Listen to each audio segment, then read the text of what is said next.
first episode of In Hindsight of 2021. Due to the late start of our league, there is nothing for me to look back on for this year, making the title of my series a wee bit problematic. So, instead of focusing on intriguing plays of the past week, I'm going to look back a little further while also preparing you for the upcoming season. In today's episode, I want to take a look at one of the most influential, contentious, controversial and famous players in the history of the VCS, Zeros. Welcome to episode 1 of In Hindsight Season 2, The Duality of Zeros.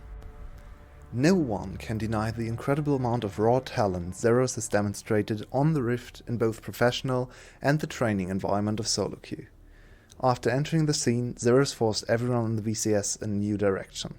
The first solo laner to win 3 back-to-back-to-back titles, and on different teams mind you, Zeros quickly convinced everyone that there was no way past him in the top lane of the VCS. 2020 came along, and with it a grand new plan, a grand new adventure for Zeros. He was ready to follow the footsteps of SOFM and Levi and explore China. Sadly, COVID hit and he was stuck in a team which not only had the other contestant for best top laner and his understudy from the previous year, Kiaya, but had also moved on from him as well.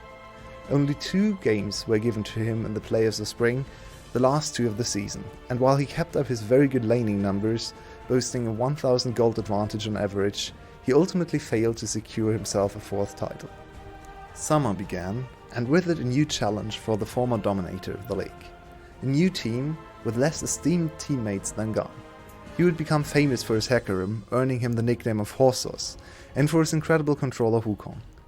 On the other hand, in some games he would look lost and apathetic, ending the game with a 0 KDA or would overextend and cost his team dearly.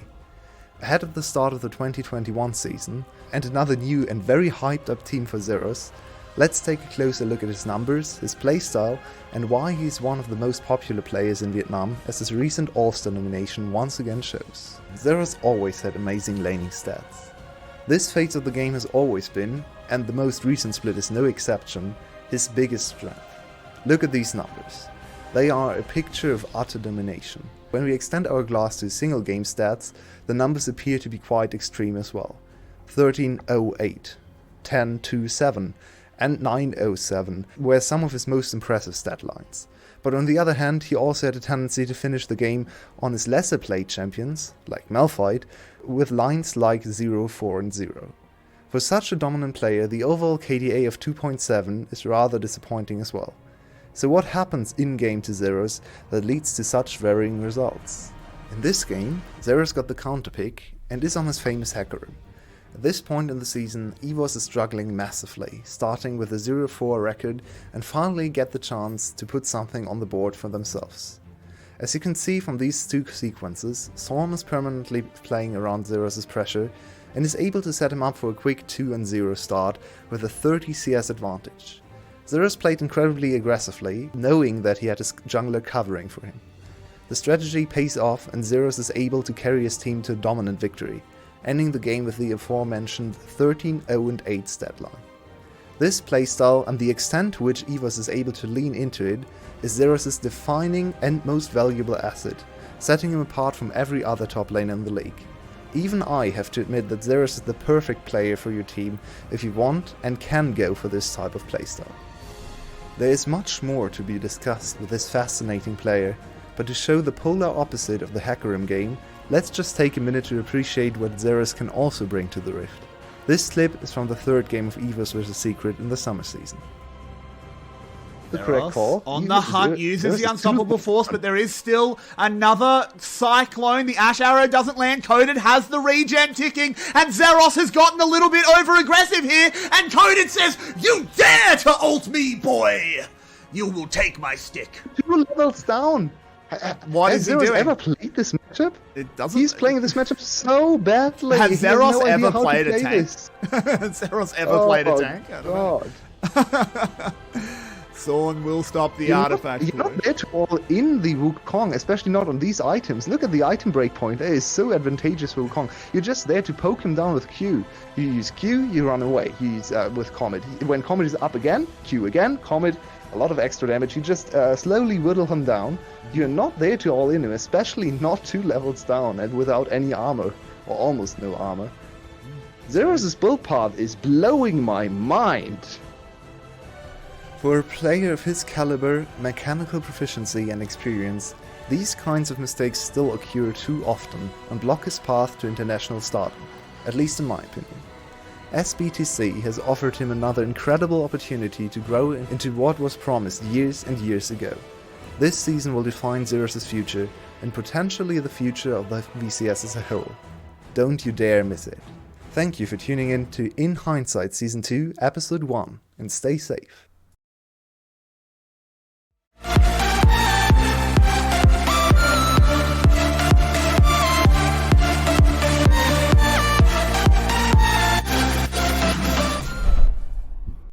Welcome, everybody, to the second series here on VCS English. We had a few issues on the run, but we couldn't say no to SBT versus GAM. We got everything sorted out, don't you worry, at least for now. My name is Everyday. With me, as always, is Vinny and Yulway, and this one is an absolute cracker. The clash between two of our top-rated teams. And Yulway, get us started and set some expectations. Yeah, we talked about this a little bit before. This is the match of the week. This is what we all waited for in the first series. We talked about implications for standings, maybe not being the biggest for this series as we're very early in the season, but our expectations coming into the whole split, into the whole year even, is these two teams are going to meet in the finals again and are going to fight for the title. So this is our first impression, our first look into what could be the defining matchup, like Flash against GAM was last year. It absolutely could. It is going to be aggressive. There's going to be a lot of kills. There's going to be lots of early fights, but we hope it can go the distance. Vinny, where are your eyes drawn between this Clash of the Titans? It always has to go to the mid lane. It was the narrative of Flash and GAM last year. It's going to be the narrative for SBTC and GAM this year. Cardi versus DL1, completely different play styles. But this time, I want to extend it out of the mid lane into the mid-jungle duos because Levi is the DL1 of jungle, where Eugen is much more akin to Cardi. So these two players combined, they have the exact same sort of playstyle, just across the different roles. And we're going to see Cardi going around assisting his team, while Eugen goes around assisting his team, while Levi and Dia are going to be the big stars of the show and try to overthrow their opponents by just being the best player on the Rift and the best player in the league. This is an interesting one and perhaps it's just the fickle play-by-play within me. I don't have the analytical brain that I know the two of you do, but I know there's some emotions in this game. This is not just a series of League. This is a big point of pride for some of these players. And as we saw in that video that was made by the lovely Yulway just before it came to the desk, Zeros, the top laner for SBTC, he has a lot of skin in the game. I don't know if maybe we're getting a little bit pushing boundaries by talking about this on stream, but there's a reason he was banned in that first game, and it was because of how he was talking about GAM. There is a lot of bad blood here, and you know he's going to be coming in hot. But yeah, and even outside of he's against. Yeah. But even I want to touch on Zeros just a little bit more. Even outside of all his struggles that don't have to do anything with the game, if you just look at the in-game and his story in the last 2 years, or especially the last year, coming in, he wanted to go to China, that got thwarted by Corona. Then he had to go back. He came back to GAM, but GAM already decided on a new top laner, and Kiaya proved to be the better one. So then he had to be moved to some other team, tried it with his EVOS, got very close to actually overthrowing GAM 2 and 3 in the deciding last best of 5 there. But in the end, once again fell to GAM. So he is looking for revenge. Absolutely. We are heading into the draft. It's going to be an Akali ban to start it off, followed by the set. That makes sense. Cardi is an absolute monster on the champion. GAM is over on the blue side. And we didn't get to touch on our predictions. Maybe we can bring up the graphic in the before the second game, but we can just mention it. Me and Yulway, I believe, have predicted a GAM 2-0. Vinny has a little bit more faith in the super big time chicken and thinks they will take one. Honestly, I hope Vinny's right. Not about the winner. I don't care who wins. I just want there to be 3 games. Yeah, I absolutely want them to be 3 games. And just before we get on to the draft, I want to mention there are 8 players registered for SBTC. 5 of them are former GAM players. So there is a lot of history. But we see straight off the bat, Styles getting his comfort. He's got the Kai'Sa, and Zeros already playing, I'm going to win lane. I'm going to take this straight to Kiaya with a Renekton first pick. Renekton Lilia as the first rotation for SBTC. That's a good start. Very strong AD AP setup for top lane. Not quite Renekton Talia in level in terms of how strong it is for early kills, but Lilia Renekton can still, especially skirmish on first Scuttle Crab and then level 6 are a super strong duo.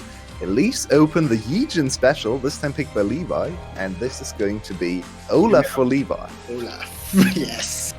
Olaf, very, very exciting to see. I don't actually think I've seen Levi play Olaf. I'm almost certain he has, but I don't remember it.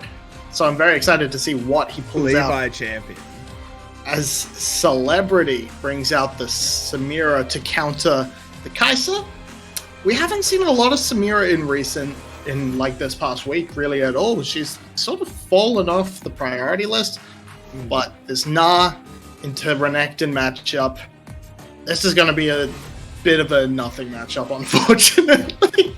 Again, I think for the 4th time today we get Na against Renekton. Yay! Yeah, not the best there. We are super hyped about these top laners, but it's not going to be a matchup that really produces too many fireworks. I'm still keen to see what these mid laners do. Neither mid laner has picked. I wouldn't be surprised if SBTC holds the counter pick for DR1. They do have that option.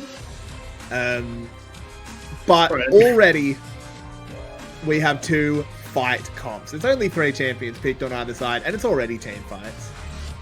It's already team fights, and the response from both teams is to take away the big engaged supports. Rel and Leona taken away. Alistair is probably the next one on that list as the big engaged support to work with. But just going to remove these big mid lane picks in Syndra and Tristana. This Tristana ban, I really like it. I just wanted to say how Tristana could be an option here.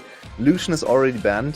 Jace, I think, is risky, so Tristana was the obvious choice, and with the Syndra ban, that made a lot of sense. Syndra can, of course, disengage from Tristana's jump, so I really like this read here from Jackie Wind going for the Tristana ban, forcing SBTC to reconsider mid lane, because I'm pretty sure they wanted to go Tristana here. Instead, just locking in that Alistar for themselves. It's a strong bot lane in terms of combo, but they can be pushed under turret. Not a lot of wave clear here. Single target abilities from both of the champions mostly, so not the biggest fan of this Alistar lock-in here, I have to say. Let's see what GAM counters.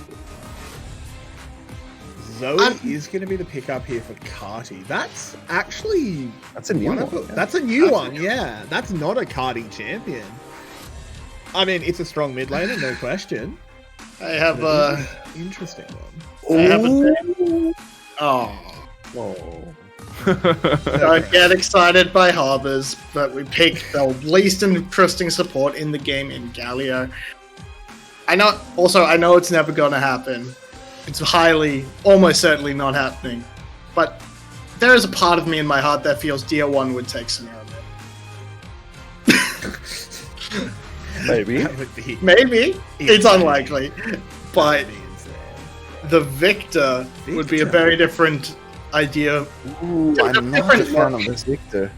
It's a very different look to what we imagine from DR1, especially after last year. But I mean, he has to go cleanse in this matchup here. He has to go cleanse, so he doesn't even have the free to reset in the early game. I think this gives Levi so much time, so much leeway to do whatever he wants in the early game against Lilia Victor with Zoe. He should have 2 winning solo lanes, maybe not super early on with Na struggling before first reset, but with Kati into Victor, I believe this is Levi's opportunity to run over the game and just completely zone Yijin away from anything.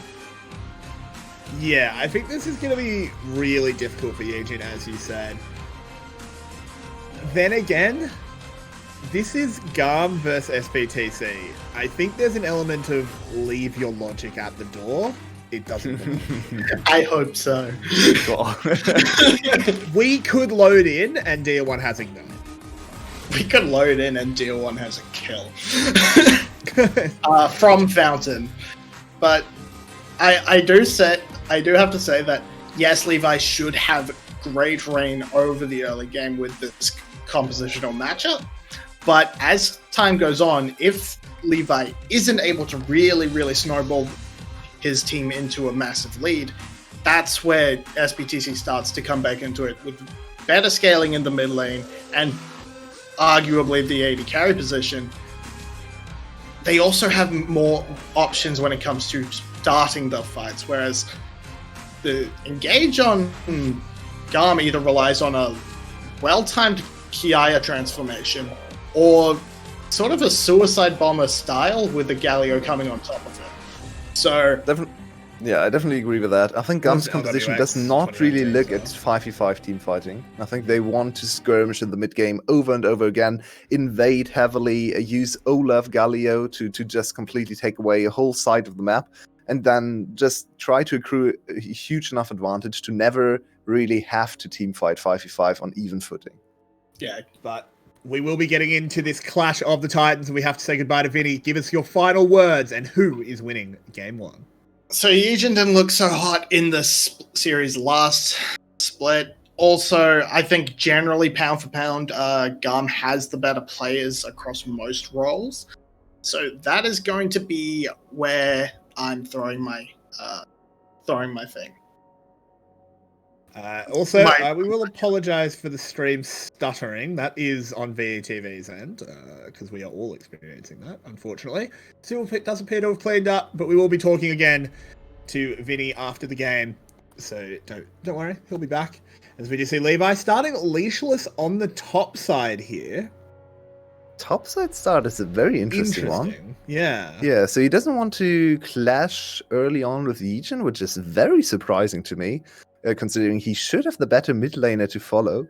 Of course, this start enables Olaf to get a little bit of a trade there. Nice first action in bot lane from Stalin B. But yeah, this start enables Olaf to do exactly what he just did there. Double solo camp, so you can actually aggro both and get a head start over the Lilia. We have mirrored paths. I'm super interested to see where Levi wants to go after his third camp. Does he go for the full clear, or does he go for the topside invade? B doing very well pressuring Slay here. That Alistair goes very low. It is the Aftershock Alistair. So Vinny, very happy, as he much prefers his cows beefier rather than quicker. So he isn't going to have the problem that Phase Rush Alistair sometimes has, where you're really squishy without your ult. But getting taken down that low early game is not fun. Yeah, he actually kind of suffers from the same problems that Phase Rush Alistair has right now, even though he wanted to go for the safer laning option. Because I think everyone can agree that in late game, Phase Rush is definitely the better call. Just it gives you so much more playmaking mobility, and you don't need the tankiness. So apart from laning prowess, I think Phase Rush is almost always the better call. So seeing him lose lane, even though he went for the more lane-focused rune, makes you wonder if it was the correct choice. Yeah, I mean, part of it is just a little bit of the range advantage from the Kai'Sa Q and the like. Samira can't really trade back into that at this stage. It's not just on the support, but Levi floating around the bottom side, of course, did start top, so that is only logical. We'll be able to cover anything off. This is GAM's bot lane being very safe here, and Celebrity's going to really struggle to get this Samira rolling. Wait, I'm wondering, where are the 5 extra CS for Yijin coming from? Did he take a wave in mid lane? He probably did, right? Because he should be on 28 after, it's only one extra CS, sorry. I miscounted that one. So he's now going for a top lane gank. Pinks are coming down. Kiaya is going to go back to mini Gnar form. Doesn't look like Yujin wants to commit though. He already revealed himself with the Swirl Seed. And Zeros is just going to take the opportunity to get a nice little reset in. Where's this presentation going every day? Well, if we move to the next slide, we will see that GameStop stocks have gone way up, and Gnar stocks are actually doing pretty well as well this game, which is kind of surprising. You would go there. I knew you would go. Yeah, this is a little bit of a PowerPoint presentation. We're hoping that VATV does clean things up, but we'll do our best. And after all, with the current state of the world, I think we've all been watching a few PowerPoint presentations. Well, the good part about PowerPoint presentations is some parts don't have to move. So let's look at the items, because no matter the quality of the rest of the game, we can look at the items. They don't really move too much. And we see Levi immediately going for the OP flavor of the month, I'd say, the CDR boots rush. You go CDR boots on absolutely everything. It's cheap, gives you a lot of CDR, and gets him on the map a little bit quicker. Dia takes a fair bit of damage there, is in no danger of dying. It was a good gravity field to slow the Olaf down, but it does put Cardi in a very strong position in this mid lane. And I know we were talking about items, but with nothing really developing other than that Olaf, I want to kind of talk about this mid lane matchup, because is this Dia 1 versus Cardi? Like, what? It's not looking like it, right? Zoe versus Victor is what? So I actually have a very interesting minor mechanical point, or not even mechanical, more matchup focused point. I listened to a few high elo mid lane streamers who talked about the matchups of Victor, as Kiaya is trying to chase Zeros down. Well, unfortunately, we apparently skipped the frame where Kiaya flash ulted. Yeah, and Zeros flashed away on his side. So unfortunate frame to miss, VTV. So just to come back to the mid lane point, we actually see Adir is struggling to keep up with lane control, and a big part of that is that he was super greedy. He started the game with Doran's ring, which is a choice I would make as well, because I'm super greedy in mid lane as well and like this ring. But from what I've heard from mid laners analyzing, especially Victor's matchups, it's super detrimental to not go for the the corrupting potion, because you lack sustain after the first reset, and you really want to go towards your Ludens, so you have very, very expensive items coming up. You can't really afford to go into the corrupting potion afterwards. So if he doesn't start corrupting, which he didn't in this game, he's going to struggle, and we can see Kati is constantly controlling the wave. He gets to choose when to go back to lane, and that enables Olaf, who hasn't gotten a kill yet, but we still see GAM dominating this early game. Yeah, this is GAM calling all the shots. This does set them up really well for those early to mid-game skirmishes that you were pointing out. If they can come into that even with just a slight lead, that will set them up really nicely. They've already got that first dragon. We can see them heading over to a Rift Herald. Well, sorry, could see them heading over to a Rift Herald kind of as it spawns or just after it spawns. And yeah, I feel like this was a little bit of a disconnect in that you're going to put Dia 1 on Victor, which is a very off-flavor champ for him, but you're still picking the Renekton for Zeros. Like, are you going all in on your solo lanes or not? Well, I feel like Renekton, in a world where there's no Gnar and no Gragas, I guess, is actually a very good point in this composition to focus on, because bot lane is just going to go even, try to scale into mid game, and you need a good top lane to at least apply pressure somewhere. But with the Gnar being picked by Kiaya and actually dominating this matchup, forcing the 1v1 flash from Zeros, now they're actually losing all three lanes, and that's never a good sign. That's almost always a sign of bad things to come. And Dia 1 just got absolutely styled on. If we move to the next few slides, you go down to the bot lane. That's where this presentation will be taking us. As Celebrity is diving forward, trying to build up the style meter. And we come back in and he's already gone into the circle, but people are dying. Let's move on. Come on, this PowerPoint presentation is going really, really weird. Slay's in trouble. And how do I play-by-play this? The circle of death is on screen and Style got a kill, I guess? I believe Celebrity actually got the first blood. I'm not sure how he got the last auto attack out. Okay. No, Did the stream he's just good. crash for you? Yeah, for a second, and now we're back in top lane. Okay, I have an error occurred. Oh dear. Oh, man. What is happening? Thank you, VTV. Very helpful. Well, that's gonna screw our sync. Yeah, I'm not sure if there's anything to sing because the slides are. Yeah, I'm seeing. I'm in a replay. I'm in a replay at the moment, so I can't. Yeah, we're in a replay here with the first two kills. Sadly, the replay was as laggy as the play, so nothing really Still no idea what really got happened. cleared up here. So Celebrity pretty lucky with the last hit there. Could have gone even better for GAM, but they're still dominating this one. Only a 500 gold lead, but now collecting the Rift Hold as well. So that should go into something like 1,000 gold lead once they activate the Rift Hold. Maybe in mid lane, maybe towards bot side, because Kati's roaming down here. Are we roughly in sync? I'm at 952. Yeah, right we're now. in sync. Yeah. Nice. I'm at 57. Oh god, is production feed that far behind? Okay. Okay. Production is far behind us. Yeah, 10-10 okay, sure. sounds good to me. 10-10 sounds good, yeah. Yeah, again, so the lag is not on our end, I assure you. We'll just get in sync and then I'll keep talking, so I need to be able to hear production.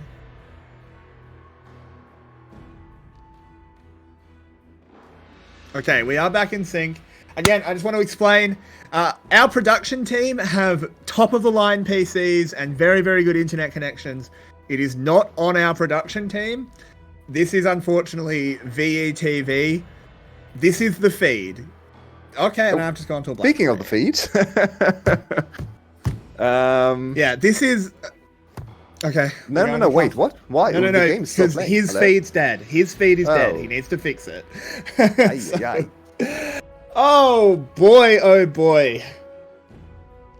Oh, my camera isn't on. Oh, lovely stuff. Lovely stuff. We are having tech issues up and down. Try and get your feed fixed as soon as possible. We'll do a little bit of radio casting as it is SBTC on the Dragon at the moment.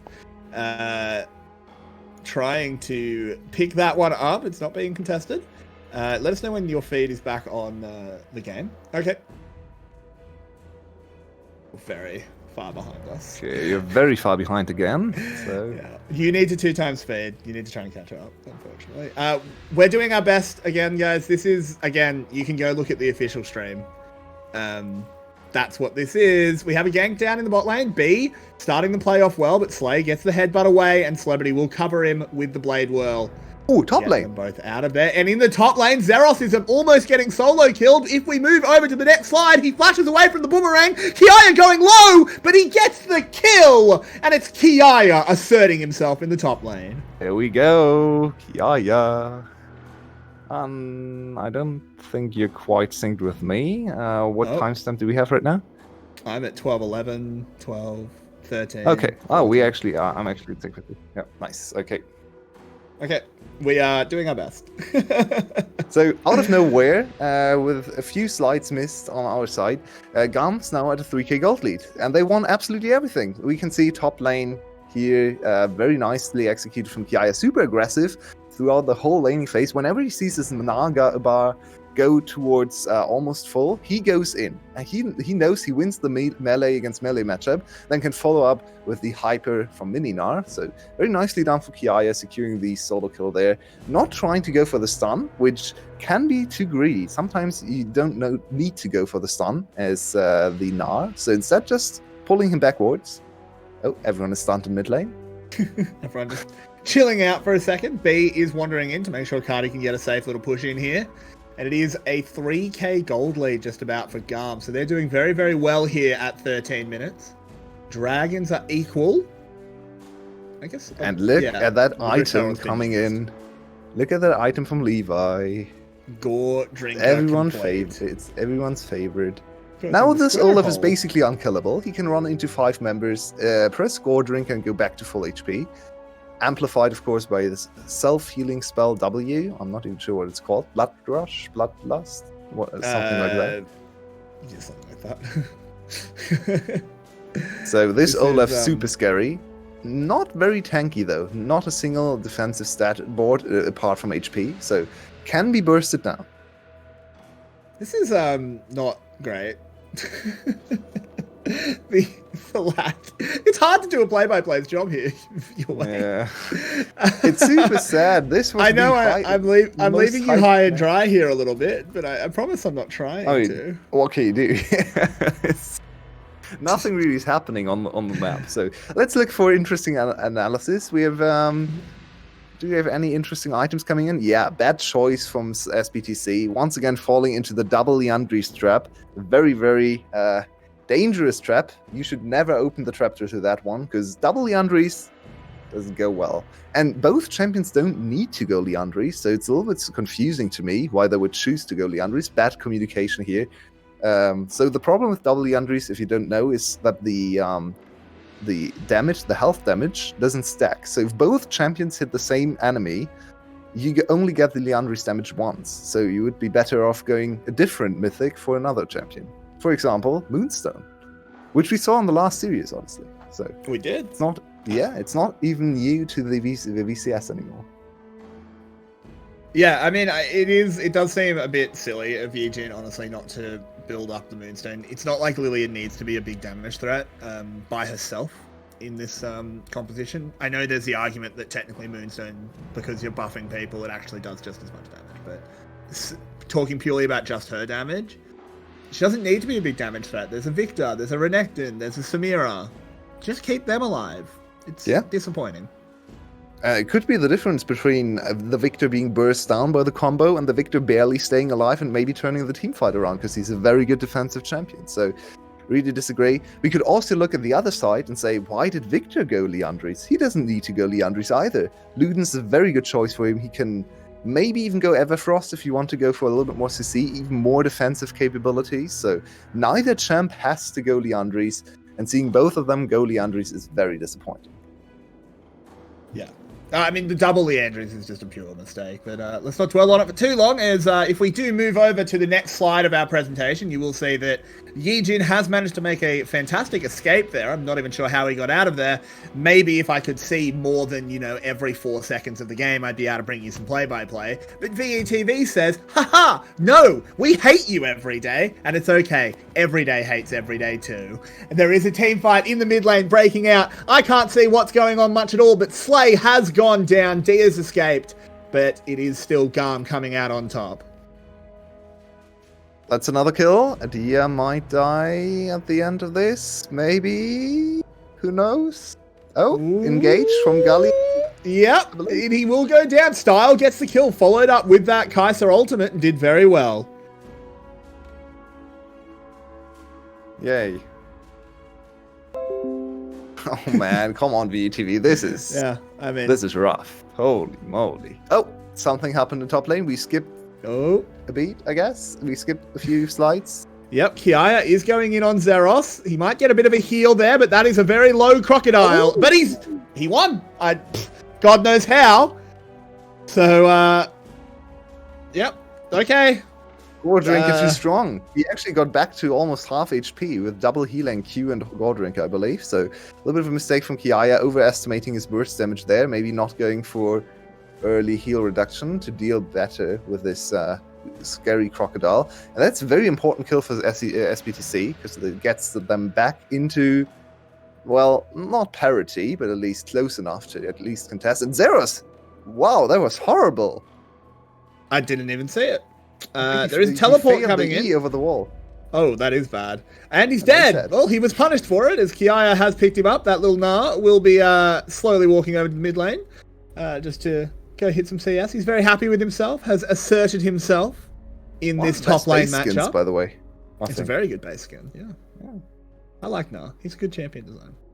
I think this is the replay from the kill before, most likely, because the tower is still standing. So Kiaya loses the initial part of the engage, but then turns it around with nice Mega Gnar, and Mega Gnar is super broken. Mega Gnar is basically two champions. They buffed him time and time again.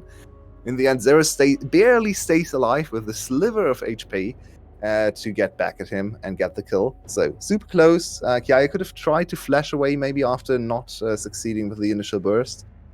But it was very Zeros close. It was a comes game over. of inches. So in the end, Zeros just doing well. This top lane matchup has gone Kiaya favored despite that one kill. So I think it's a solo kill each. Yep.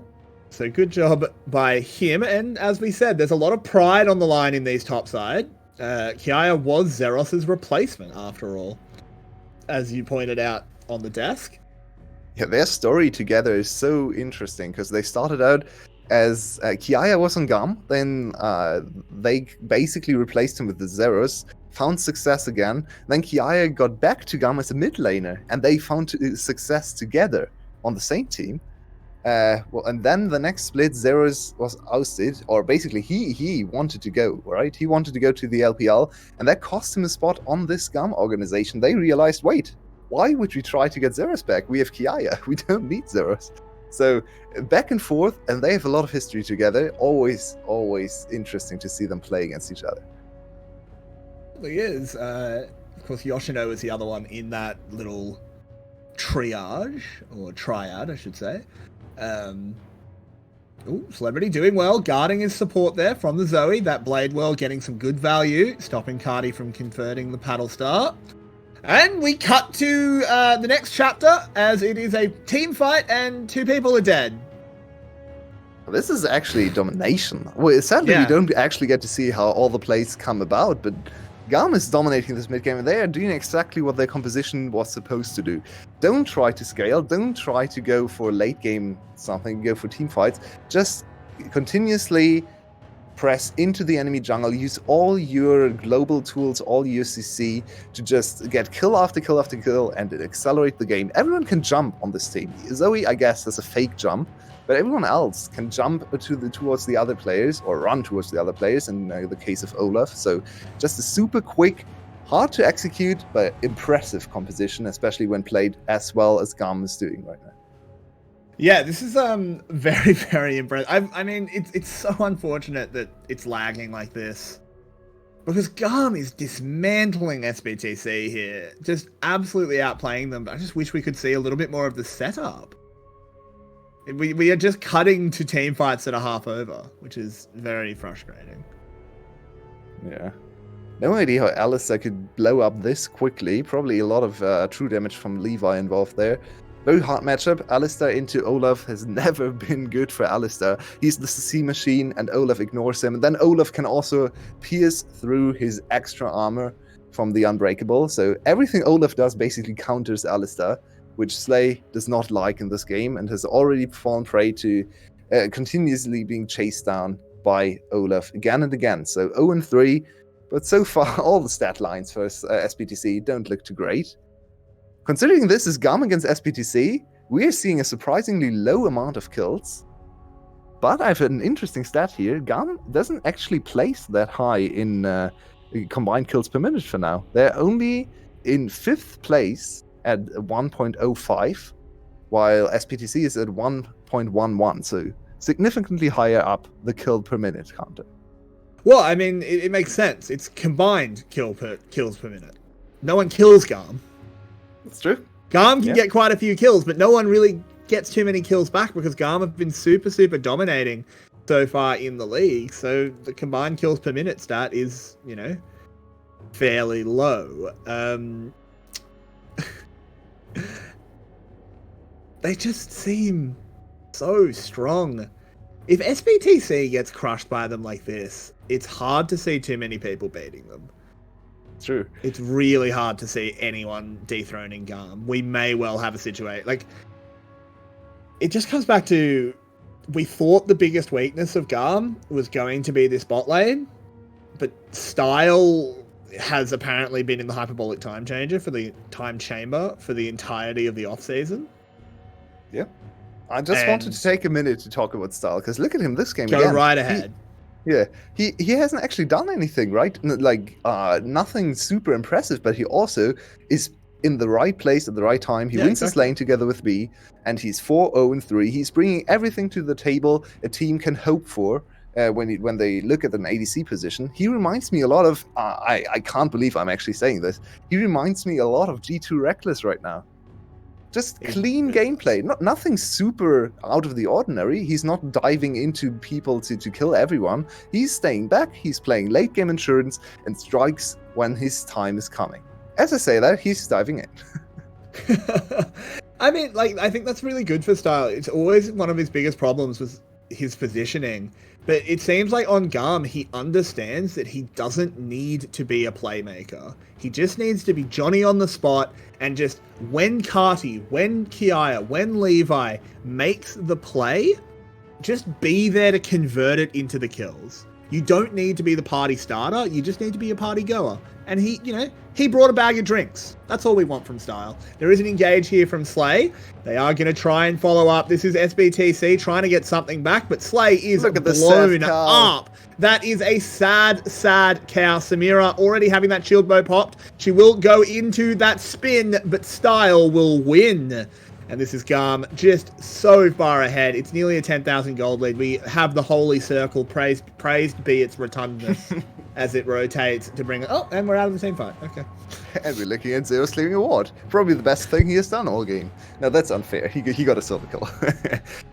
But I feel like looking at this game and how Style is getting every single kill and all the money, I feel like the biggest investment for GAM was a new set of spoons. They just bought a big set of spoons, so now they're ready to spoon feed their ADC game after game after game. Yeah, look at. See, we actually get to see the engage. We actually have some uninterrupted frames. Yes, Slay, nice attempt. Sadly, his team is very far behind, so he's just. Oh, he also failed the headbutt. He failed the headbutt. It hit the tip of the red buff wall. It didn't actually send Style back into his team like he wanted. That's unfortunate for Slay. That's just a mistake. Yeah, this fight started with Olaf not being there, and Olaf is incredibly strong right now, so I don't think there's any hope left in this game for SPTC. It's one of those games where GAM just runs over you, and you kind of get out of the game, you're like, do I want to talk about this game? Do I want to think about this game? Or do I try to just erase everything that happened in the last 30 minutes? Because there's probably not much to come to analyze from SPTC's perspective immediately. Probably afterwards on the game house, there's a lot to look at. But I feel like after this game, they're going to go back into their booth and say, let's just try to reset, try to get into a new mindset and forget what just happened. This is just the GAM effect. I mean, I think there was some draft mistake for sure. I think the Victor's a big mistake. But I don't think you can fix this game in draft. I think you just have to, as you said, kind of just go back in. All the coach can really say is, fair enough, lads. Sometimes it happens. Okay, coach, how do we win next game? I don't know. Try not to get shit on. Yeah. Like, try not to get shit on, I think, is the title of this split. I think we can change the title from Light and Shadow to Try Not to Get Shit On by GAM. Who can get the first win against this team? They are looking incredible. I mean, it's GAM. They're going to do something memey at some point and like lose to BTS or something. They'll lose to BTS for some unknown reason.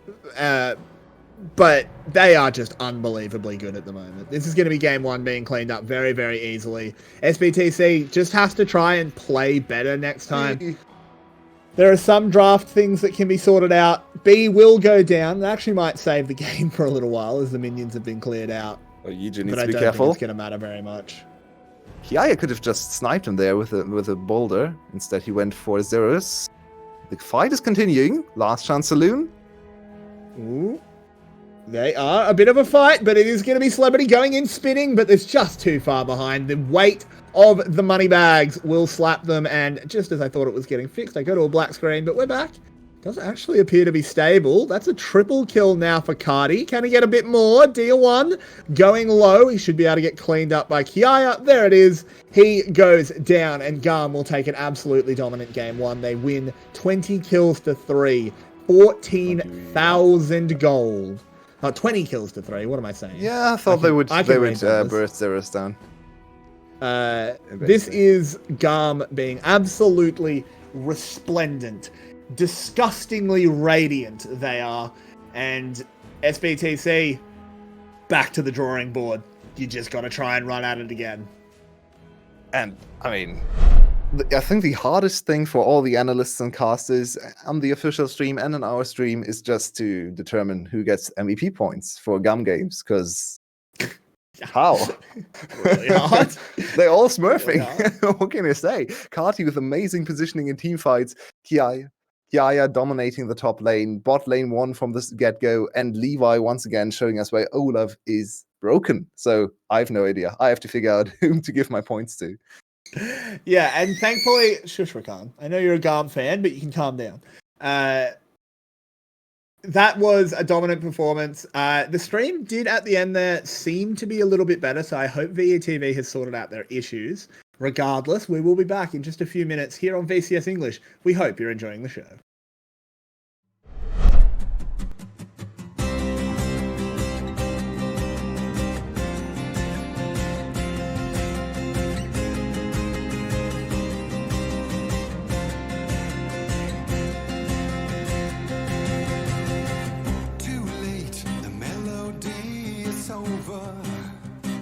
Joke seems to be on me, 'cause I'm the one laughing down here on the floor. Deflate, a mystery of living in the most heartless fashion I could ever imagine. No pretense of decor.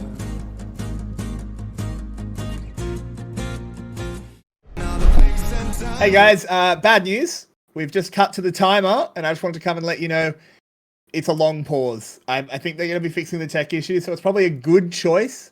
It's a good choice from VETV, but it's not going to be the usual 5 minutes that we thought it was going to be. It's going to be about 25 minutes. We'll Maybe still not. be here when game... Oh, and now it's just gone down to 7.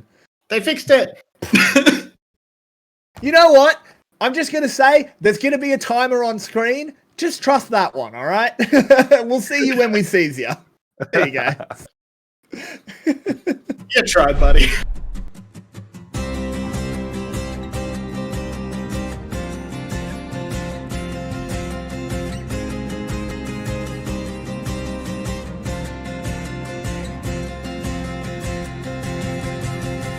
Too late, the melody is over. The joke seems to be on me, 'cause I'm the one laughing down here on the floor. Deflate, a mystery of living in the most heartless fashion I could ever imagine. No pretense of decor. Another place and time without a great divide, and we could be flying deadly high. I sell my soul to dream you wide awake. Another place and time without a warning sign, and we could be joining angel style. I'll sell my soul to dream you wide awake. I'll dream you, I'll dream you, I'll dream you, I'll dream you, I'll dream you, I'll dream you, I'll dream you wide awake.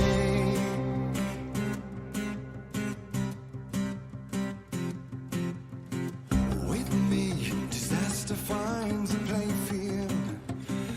Love seems to draw dark, twisted pleasure tearing at me, 'cause I can't let you go. Mercy like water in the desert, shine through my memory like jewelry on the sun. So where are you now? Where are you now? Another place and time without a great divide, we could be flying deadly high. I sell my soul to dream you wide awake. Another place and time without a warning sign, and we could be dying angel style. I sell my soul to dream you wide awake. Oh, I'll dream you, I'll dream you, I'll dream you, I'll dream you, I'll dream you, I'll dream you, I'll dream you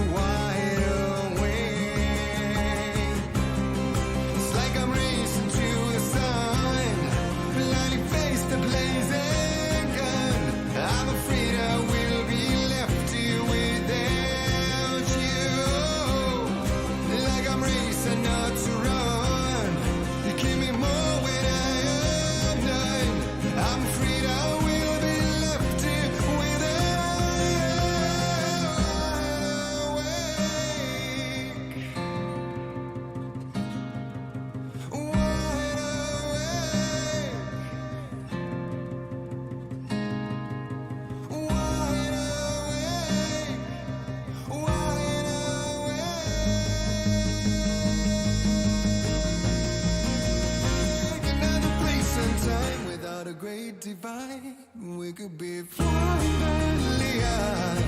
I sell my soul to dream you wide awake. Another place and time without a warning sign, and we could be drawn an angel style. I sell my soul to dream you wide awake. Yeah, I'll dream you, I'll dream you, I'll dream you, I will dream you, I'll dream you, I will dream you, I will dream you wide awake. Oh!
Welcome back, everybody. It was only the short little break. VETV has apparently sorted out their tech issues. We can only hope that stays true. As Dangerous words coming out of your mouth. Fingers Put your crossed. faith in VETV. I'm hoping I haven't just done a your way and tweeted after Team Secret game. That was a powerful jinx after all. But we are back here on VCS English to bring you the second game of GAM versus SBTC. Game 1. Is it even fair to call it a game? It looked a little bit more like GAM just in the practice tool. Vinny, we do have you back. What was some of your takes after game 1? Olaf broken. VETV systems broken. Lots of things broken. The top lane matchup was actually very exciting. We saw solo kills go both ways, but unfortunately across the rest of the map, it was really just GAM being way too good. I give up. I'm never betting against GAM ever again. I'm going to quote that first podcast episode so many times. Yeah. What you want? SPTC is better GAM. Yes, listen, on paper, it should have been right. Unfortunately, You're just a style hater. I was. Yeah, I was. I'll own that. Wind is just the best coach in VCS. Apparently, DivKid was the training weights to end all training weights. And look, GAM is the SKT of this region, and as we all know, never bet against the SKT. Yeah. It is I like the essentially true. G2 comparison more, because with SKT I would Well, have to I dislike them. want Vietnam to do well at Worlds. Aren't they the same thing? Okay. Semifinals 3 years in a row is not well enough? Okay. Fair Win Worlds 3 times, and then, yeah.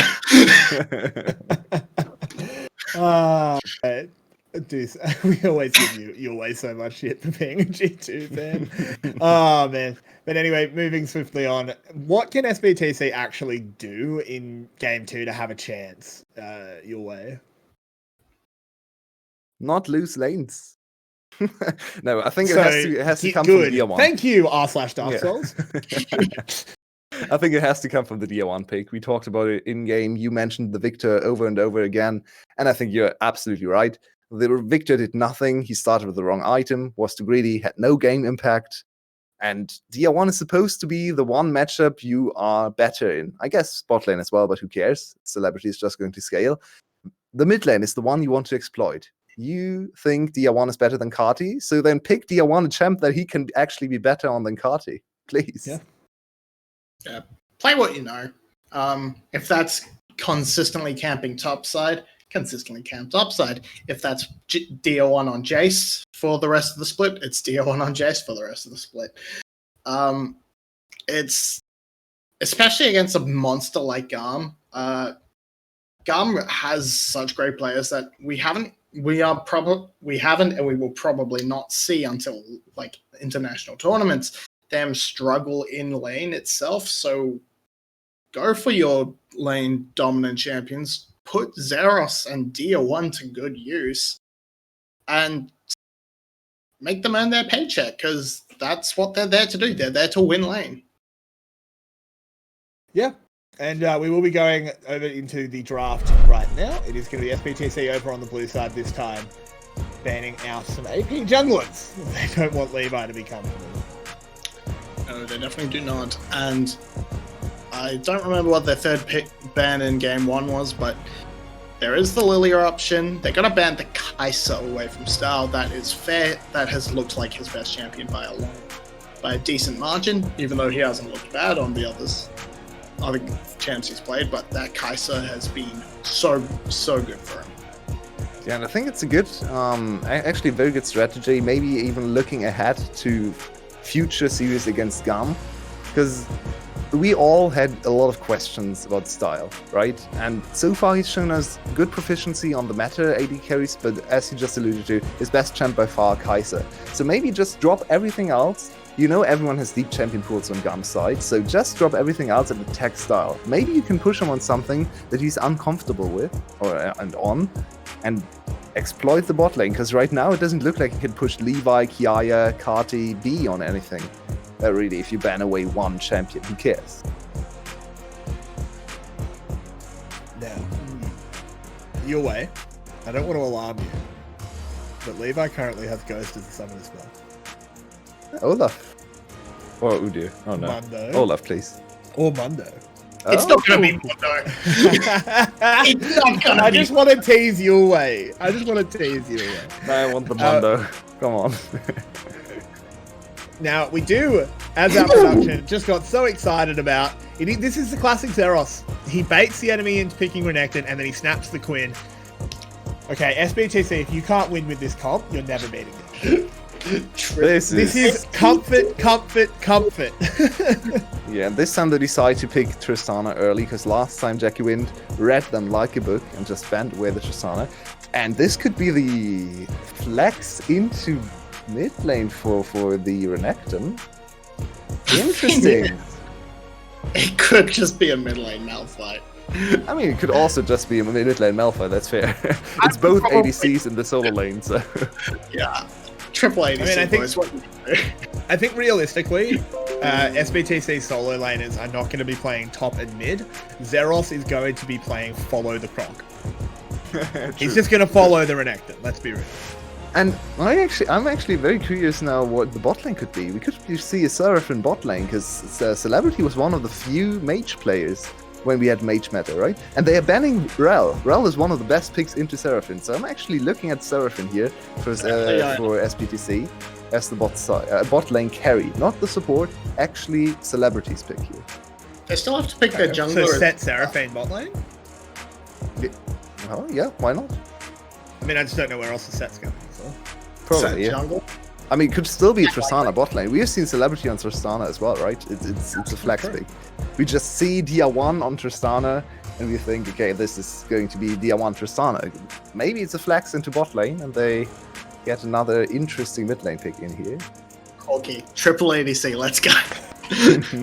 Also puts your AP damage in. Be good. It's a great pick. No, I imagine we'll see something like or an Alistar, and so B pretty much has to go a Leona if they want to sort of dissuade the Seraphine. Of course, they could just go Galio, because apparently Galio's an engaged champion if you're They could just go Seraphine here. That would be that would be actually 10 head going Seraphine in this rotation. I think picking up the Lilia is the best move on this pick, because it denies that obvious AP jungler to match up with these two AD solo lanes. Of course, Yijin has to could go dig deep now. He's forced Yijin into could- Nidalee. Yeah, he could go Nidalee. He could go for an AP damaging tank, something like, I don't know, Sejuani. No?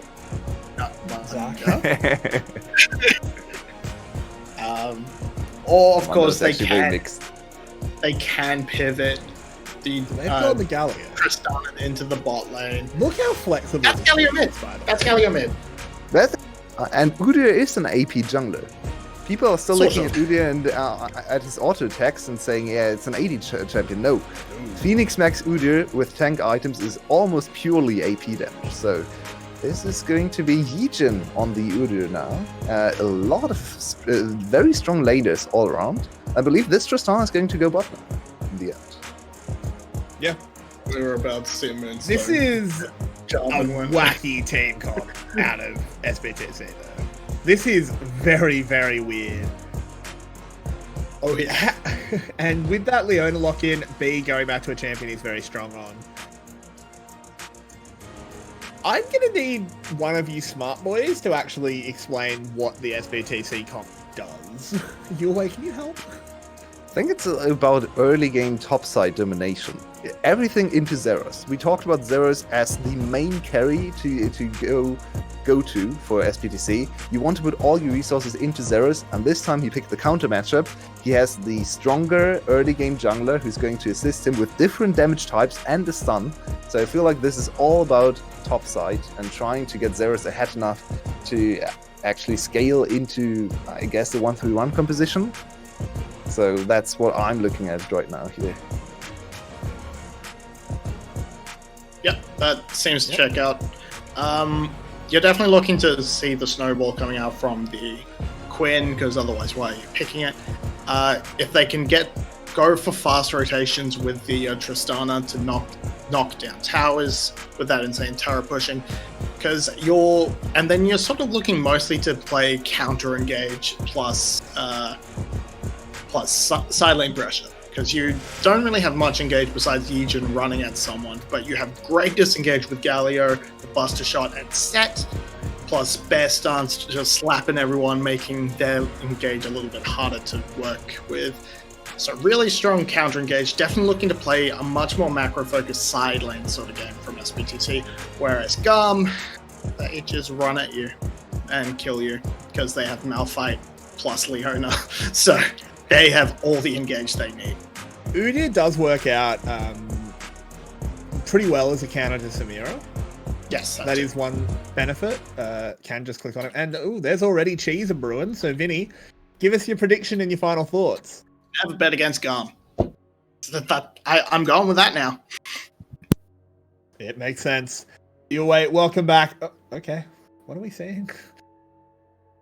Some sneaky SPTC strategies. I actually really like this approach from SPTC. We've criticized the draft and maybe wondered a little bit about what this is all about, where we clearly saw a big player and team difference in game one. So I actually really like the idea of just throwing everything at the wall and seeing what sticks, just with something super wacky. Maybe GAM is not super practiced against Quinn, against Udyr Quinn combination with the Predator Galio in the mid lane. So I feel like this is where I would go as a coach as well, just trying to say it. So I feel like there are two approaches. You could either say, okay, it's early in the season, doesn't matter if we lose, just try to play standard and learn from this, or you go, well, we can't learn or win this way, so let's just try to throw everything out the window and, shoot for the stars. Yeah, it makes sense. And we do see Yijin starting off on this bottom side. He does take that one level in queue for people that are maybe not super up on the Udyr. You do take one level in Tiger stance and then never level it again. It is a Phoenix stance Udyr. As Zeros, I hate watching Quinn because I'm a top laner And I play yeah. tanks. And this gives me PTSD. He's I not believe even this getting is actually the not farm. the worst matchup though, because as you can see, Kiaya is able to trade back safely against Zeros because he just spams his Q. So he's going to miss a lot of CS early on, but he's going to get to a point where he can even threaten solo kills, especially if you whittle the enemy Quinn down. She has no teleport. You go in level 6, maybe level 5, maybe Levi comes close and helps him out there. So I feel like this is actually one of the better matchups of Melee into Quinn. It's not a good matchup. I don't want to say it's a winning matchup for Malphite. Definitely not. But it's one of the more bearable ones. I actually think that's one thing I would have liked to see change in the SBTC draft. If we exist in a world where everyone can play every champion, which is obviously not the case, I really would have actually liked to see Set mid.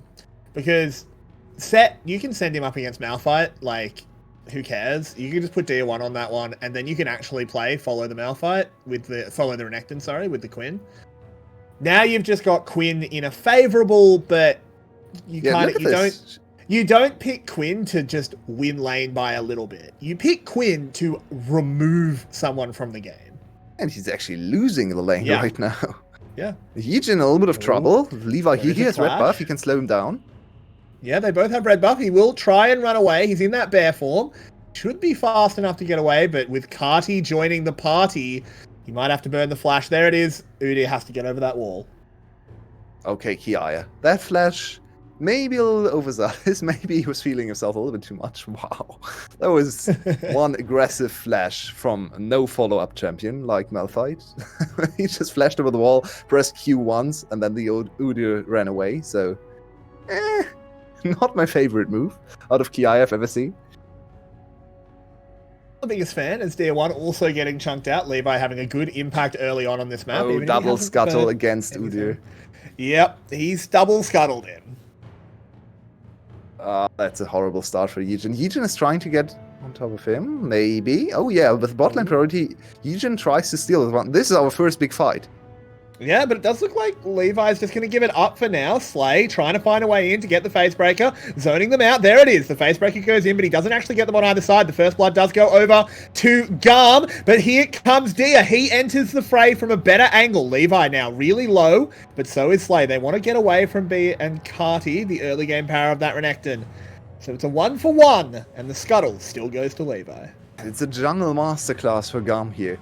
Everything going their way. They're playing around Levi on this Lilia so well, setting her up for success, giving... Oh no, Dia 1, what have you done? Oh, Dia 1, what have you done? What the hell? He lands the taunt. Yijin actually coming in. Levi just abandoned Kati. There's no flash on the bear though, so no flash bear slap. Does mean that Kati will be safe, but that was very, very risky there. Yeah, now Yijin trying to get anything back from Levi, because Levi's so far ahead now. Can Yijin smite? Yeah, at least he gets to smite the big raptor there. Let's look at this again. So both teams are kind of posturing and not quite sure where to go, and then the engage call comes on Yijin, because Yijin has no flash. They blew his flash on top side, so very smart decision there from GAM to go on Yijin instead of the ADC, which would be the natural call, right? Usually in this situation, you try to focus the ADC, highest amount of damage, lowest amount of HP, and of course, defensive stats all around. So very nice choice for GAM. It's a 1-for-1, and another 1-for-1 just happened in the mid lane. It did, but there are on our screen is an attempt on the rock. They get that first stun up, but Zeros is way too low to go near the tower, so Kiaya will just get chunked out. The rock just walks very quickly away. Yep. This is dangerous for Zeros. I really like Yijin stay here. Not only is he behind in jungle farm, so he gets a little bit of experience in top lane, he also ensures that Zeros gets a good back, because right now, no time for that. Oh! I don't know what you're saying. That was millimeters away from a kill. I have no idea what you're saying. I'm looking at a replay. Okay. In the bot lane, I meant. Oh, okay. I didn't see that, because I just saw the Kati Dia 1 play. It was just a tower dive going 1-for-1. Okay, I will try and 2 times speed to catch up. 640? 644? I am ahead of you. You need to... Okay, I need to slow down. Okay. I need to... I will pause at 7. Okay, I'm going to count you in production. 1, 2. Okay, perfect. Okay. Me and production are back in sync. Sorry about that. Yep, everyone. same. I Tech was in issues, sync everything. We're doing our best, I promise. As we do see Zeros still up here farming away, and this Quinn pick, it's got to said, is not working. He's even in farm. Quinn can't be even in farm, and Levi's just killed Yejin. Oh no, it's happening again. They're garming him. They're garming him again. A solo kill for Lilia into Udyr. It should be impossible. That should just be impossible. And I believe Celebrity's about to die. Yep. There's a Galio ult to try and give him a little bit of a shield, and will actually be enough to dissuade the play. Style is locked and loaded with the style meter, but without the level 6, he can't press R, so it's actually going in SBTC's favor at the moment. But it will just be that one kill. Very indecisive there from Levi. Didn't really know which target to go for. I think it cost him at least 1 kill. If he pursued the kill on Celebrity, I'm pretty sure he could have gotten the kill with the extra movement speed from... he has no boots early on. Well, that's the difference between... okay, he wouldn't have gotten the solo kill without the boots, with boots instead of early Lost Chapter, but he would have gotten the chase kill with the boots instead of early Lost Chapter. So, some positives, some negatives here. I have no idea how Lilia can ever be 20 CS ahead in this matchup. This is just Levi. I said in a podcast episode that yes, Levi's the best jungler in the VCS, but he's not God's gift to League of Legends. Well, apparently God wanted to prove me wrong, because when he's playing like this, I'm pretty sure he does have some divine intervention. When Levi is on form, man, does he look on. He is such a good jungler. He is so amazing when it comes to min-maxing farm, and especially just experience. He's always up 2 levels. He's up 2 levels over an Udyr. How is that even possible? That should be illegal. It should, but somehow it has coming happened. Back to his jungle, there's nothing up there. Look at the CS numbers. Yeah. Oh, this is destruction. This is actually destruction. This is a 2k gold lead at 9 minutes, and kills are even. The Quinn is losing to a Malphite by 20 CS. Is GAM going to lose a game this year, or this split? We have to wait and see. They only lost 1 series last 2 splits, I believe. They went 30. No, they lost 2 in the summer and 1 in the springs, if I remember correctly. Maybe 3 in the summer, because their start was a little bit shaky. But most of the time, they're very dominant in the regular season. The last 2 playoffs didn't go their way, but with the form they're showing right now, I don't think anyone can get close to them. So a lot of improvement is to be had from other teams to contest this incredible team. And for GAM games from now on out, we kind of have to adjust to their dominance, right? We're just going to look for how clean are they looking, how many champions are they able to play, how good could they be for a potential international showing. So I think that's where we have to shift after these early 6 games, because they have been utter domination for GAM every single time. It has to be said as well, though, there was some very silly decision making by SBTC here. They went for a very weird draft that did very specific things, and then just didn't do them. Like, okay, they pivoted the Renekton into mid. Pivot your Quinn with it. Yeah, they're trying to do that now, but now it's too late. It's way too late now. Like, just send the Quinn with it. Yeah, Galio's not happy in the top lane. He's annoyed to play it, but deal with it, man. Like, you picked the Quinn to beat the Renekton. It's got to actually lane against it. Yeah, and you also want to get away from the Galio into Renekton matchup, because even though we haven't really talked about Kati a lot in this game, he is putting on a masterclass in laning as well. He is up 40 CS, almost 50 at this point. He got so many plates when Dia1 tried to roam towards bot lane. Dia1 got 2 kills, but Kati paid back with now the mid turret, because he got 2 plates before that, and then another one, and then Rifthold was an easy target.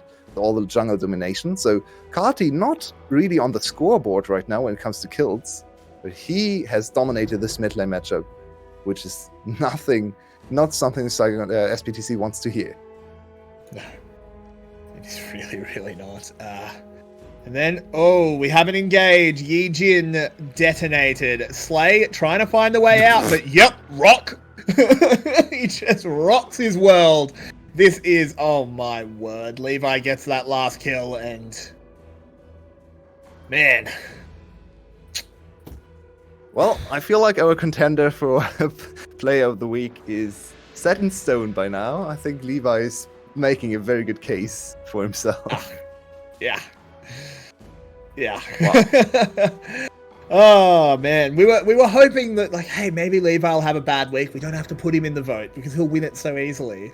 He's such a popular person. No, okay, I think at this point it'd be a little bit biased if we didn't put him in the vote.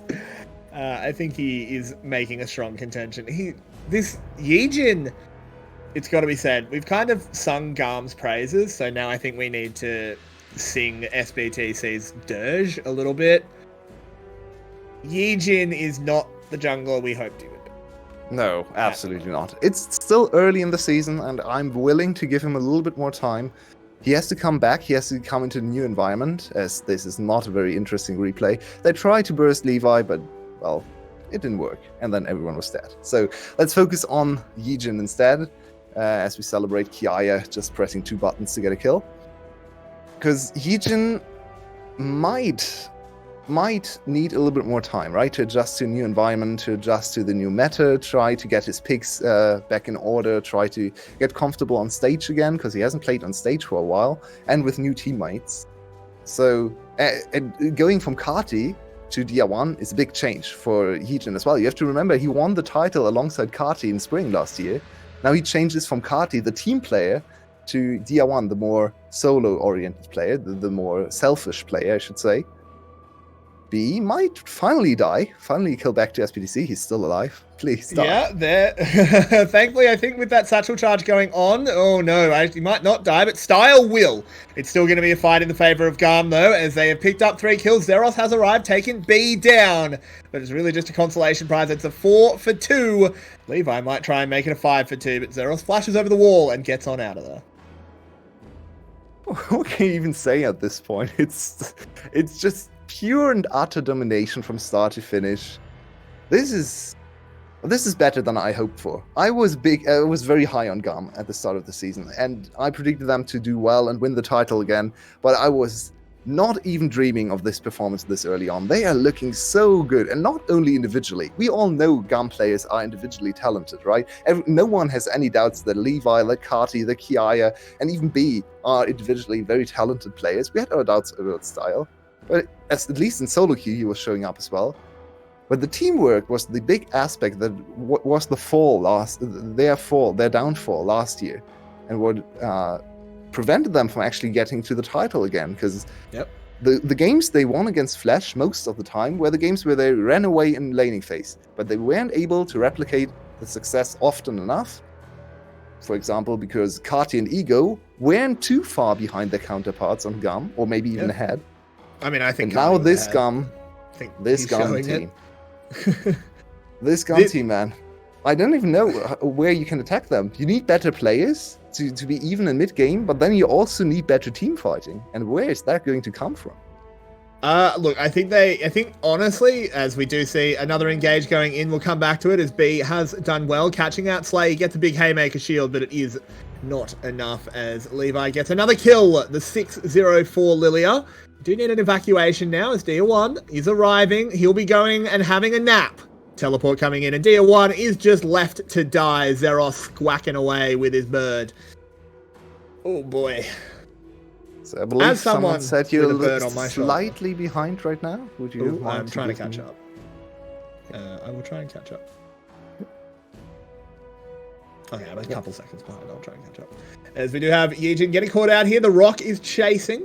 But Udyr will run on away.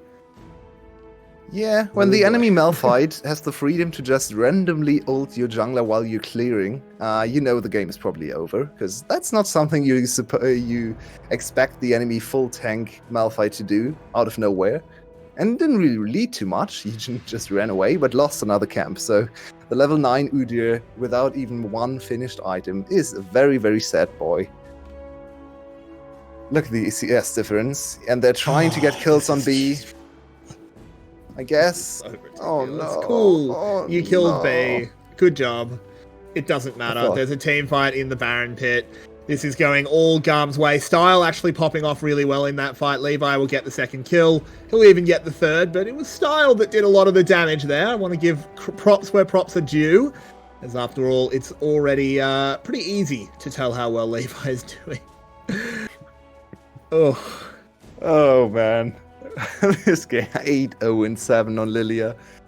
Ay. Yaya just dirty farming the wave because he's angry. He didn't get to participate. He picked this champion for one thing, and that's team fighting, and then his team fights away from him. That has to be frustrating. Wait, hang on a minute. This was a Rift Herald fight. This game feels like it's been going for like 25 minutes with how hard the destruction's been. This was a Rift Herald. Yeah, I'm not sure Baron is going to see the light of day today. Maybe for the better for him, because I don't think his lifespan would be very long. We come out of the replay, and Quinn's dead. This Quinn pick has been an utter failure. It's actually something we've seen quite a few times out of Zeros. He always goes to this Quinn and makes some really bad mistakes. I would love to see his win rate on it, because it can't be very high. This is... Yeah. It's your way. It's a 12k gold lead at 18 minutes. Yeah. I think they could, if they really hard pressed to finish this game as quickly as possible, which I don't think they will. They are having fun here, and we are having fun watching them. But if they wanted to, I think they could set a new record, at least for this year. I'm not sure if any Pro League had a game under 20 minutes so far. This could have been one. I don't think they can reach that one. Too much fun there. Yeah.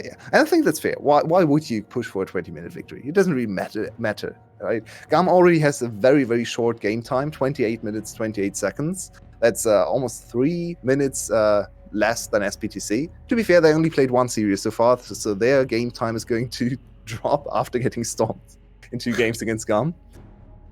But yeah. This is... there's almost not much more to say.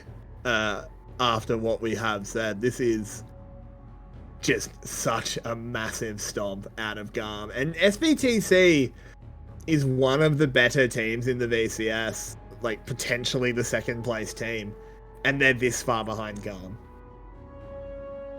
This is ridiculous. Yeah, let's just hope we get a little bit more competition towards the top end. The last time we had this dominant team was 2019 summer, where we came into playoffs after GAM only lost one single regular season series, I believe, against Flash. And we came into the playoffs, and absolutely everyone predicted them to go 6-0. They did. So we might be there again. And of course, maybe not the most exciting time, but I think there's also a beauty in a team being this dominant over a region. There is a final engage. There's a valiant attempt out of SBTC, but they don't even do damage to them. They're just too far behind. Kiaya goes rocking and rolling in. Style is already in that Samira the bowling ball circle. Ooh, the bowling ball nearly hits the Udyr, but it won't. I don't think we quite get a Shelly dance, unfortunately. I think she'll die on the tower. That's tragic. Rest in... Oh, hang on. We might get a Shelly dance. That's the most exciting thing about this game. Unfortunate. The minions do take down Shelly. She tried. Unfortunate. Do you see Zeros' cleanse there? He just cleansed. Nice. Yeah. Oh, man, Zeros. This is Zeros wishing he was back on GAM. Just tried to join his friends there for a second. But unfortunately, he will not be taking home the win. GAM will, and we will come back to our analyst desk. I don't know how much our analysts are going to have to say. Vinny, let's clue you in. GAM's pretty good, huh? Beep, boop, kill a minute. And that was only GAM's kills. Yeah. It's 2019 again. There's just GAM. And then there's nothing else. There's GAM, then there's a really big gap. Maybe a canyon, I'm not sure. Maybe the Atlantic Ocean. I don't know. I think we're going to see GAM, and then maybe a team that can take a game off of the Korean third seed with a sneaky lane swap, because that's exactly where we're back to, because GAM is just so far ahead of the rest. There was a Insane question stuff. in the first podcast of the year. Is the VCS going to have a better chance of getting out of groups? Possibly, because there's actually... I mean, it's so hard to tell because they are that far ahead. GAM still has the same international problem in that I'm not sure their about that. their play style is so dependent on being better than you, and that's not true when you're against the LCK or the LPL. This is more as of a much as podcast before, topic, though. though. Yeah, This is that's more a true. podcast topic to go Sure. into. It's an Sure. interesting discussion. I feel like, just very shortly, I feel like they still will run into the problem, but not quite as hard as before. Yeah. But we I should think definitely definitely. deepen this talk in the podcast or something. Yeah, Probably. sorry. Yeah, Go ahead. I think having more team-oriented players and like B and Cardi will definitely help that out, as well as Kiaya back in his main role, because last time we saw him at international, he was off-rolling in mid, so he had to sort of play the Zara style of be better. And there's not much to say. SPTC and Yijin, I'm going to point to in particular for that game, were just so much worse than their counterparts that the problem GAM will face is they may go to international tournaments, get blasted, get knocked down in scrims because they're facing top-tier major region teams, and then collapse because of that. Yeah, maybe. Because they're clearly not knowing how to play from behind. They're not going to learn how to play from behind in this league, apparently. Yeah. But I mean, this is a really interesting topic, and we will have to go into it on a podcast because, speaking of which, the Everyway podcast has the three of us and some guests sometimes if we can get them. We talk about the VCS and stuff. We do put out when we're doing it on our social media, so come watch. We will go in depth on that topic, but we will leave it for now. It was an interesting night full of tech issues and mental issues, but we did get through to it. We did get through the end. GAM showed that they are the most dominant team in the VCS currently. And with that, we will bid you a good night here from VCS English, and we'll see you again tomorrow. Yep, right.